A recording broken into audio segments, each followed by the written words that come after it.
The only requirement. When he got to NA, he was also in a drug replacement program. He wanted what he saw in the rooms of Narcotics Anonymous, but was afraid of returning to his old life if he quit methadone. For 10 months, he went to meetings every day, and finally, he got clean. The only requirement.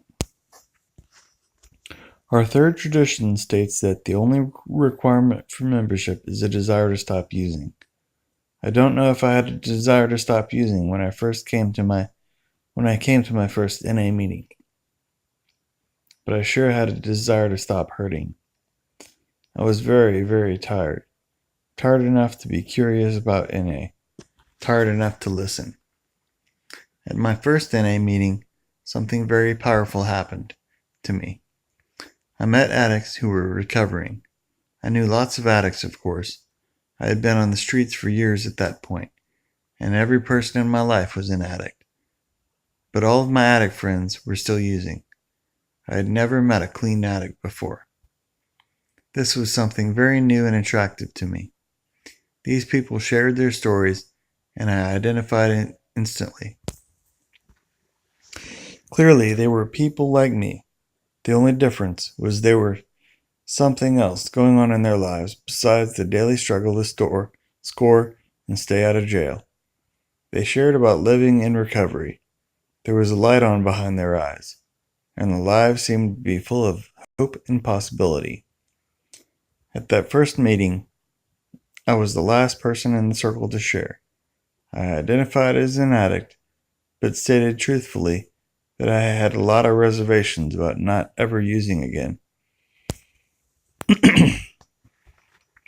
I told the group that I was taking a break from the street and had stopped shooting dope, but I was on methadone maintenance and also still using other substances.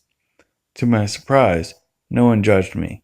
They welcomed me to the fellowship of NA and told me to keep coming back. You are right where you belong, they said. They gave me telephone numbers, a meeting list, and something even more powerful, their acceptance. I don't know why I decided to be honest at that first meeting. Years on the street had made lying and deception my natural response to every new situation. But for some reason, I realized there was no point lying to these people. The only person I would be hurting was me. I thanked my higher power that I was guided to speak simply and honestly about where I actually was, rather than to put on a front. That decision probably saved my life. Because I told the truth, people in NA were able to tell me the things I needed to hear. What really impressed me was that no one told me what to do. Instead, they shared their own experiences. It was up to me to decide how to use this new information in my own life. Over time, I began to accept that the tools that were working for others could work for me too. One of the biggest challenges I faced as a new member in recovery was the fact that I came into the fellowship on methadone maintenance. I had a lot of reservations about getting clean and was particularly scared about getting off of methadone. Being in a drug replacement program had helped me get some structure into my life after years of living on the street. I now had a roof over my head and was working again. I was afraid that if I gave up methadone, I would return to the insanity of homelessness and life as a criminal. As always, the wisdom and experience of other NA members helped guide me through this dilemma. No one told me what to do. Instead, by quiet example, they showed me the possibilities of a life free from active addiction. Over time, I came to believe that simply being employed and off the street was not enough. Until I stopped using, whether drugs were legal or illegal, I was not going to experience the full benefits of recovery. I made the decision to begin the process of detoxing from methadone maintenance. Getting clean was very hard for me, both physically and emotionally. I came to NA meetings on a daily basis for 10 months before I experienced my first day clean. There were no role models for me. I was the only person at my methadone clinic who was voluntarily detoxing. Every day, I would have to run a gauntlet of drug dealers peddling pills as I walked to and from the clinic. Another challenge that I had to face was within the rooms of NA. I had learned from my very first meeting that it was important that I share openly and honestly.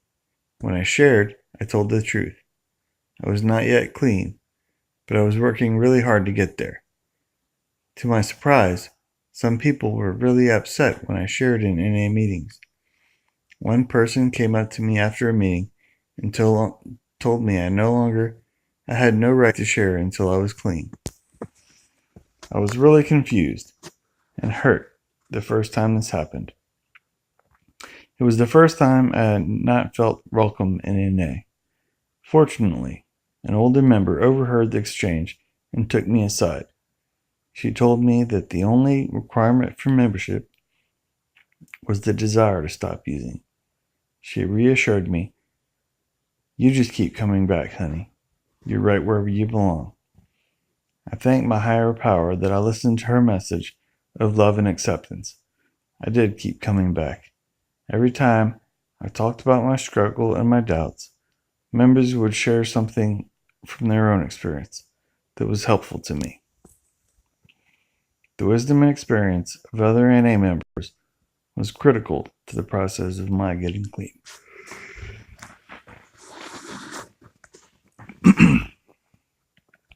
They even helped me get in health insurance and get into the hospital so that I could complete the final stage of my detox under medical supervision. Thanks to NA, when I walked out of that hospital clean for the first time in my adult life, I had a sponsor, a home group, and a service position waiting for me. Most importantly, I admitted that I was powerless over addiction and had come to believe that only a power greater than myself could restore me to sanity. I didn't realize it at the time, but by choosing to keep coming back, by listening, by learning, and by following the example of the other NA members, I had made a decision to turn my will and my life over a power greater than myself. By the grace of that power, I am still clean today, 21 years later.